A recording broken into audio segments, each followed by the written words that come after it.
Hello and welcome back to the Casual Chef's Kitchen. As you know, I'm Chef Matthew. It's Trumpeter's Thursday. I believe that's what I said this morning. Well, let me show you the prep. Okay. The prep is very simple.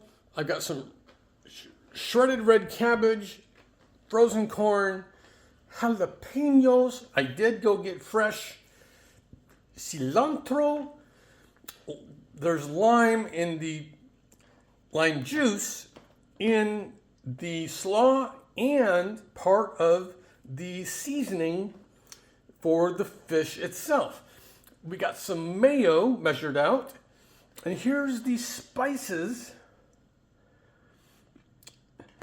which include, I'm going to look at my library here, pasilla chili powder, cayenne, Mexican paprika,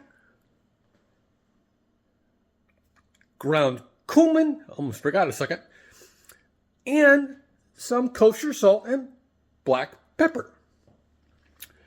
So, got some hardware over here on the desktop or the prep table. So there's all the goodies. And after I close down this video, I'm going to put the slaw together so we can marinate before tonight. Once I get it together, I'm going to put it in the cold box and let it do its thing. So, have a great day, eat great food, and have fun cooking.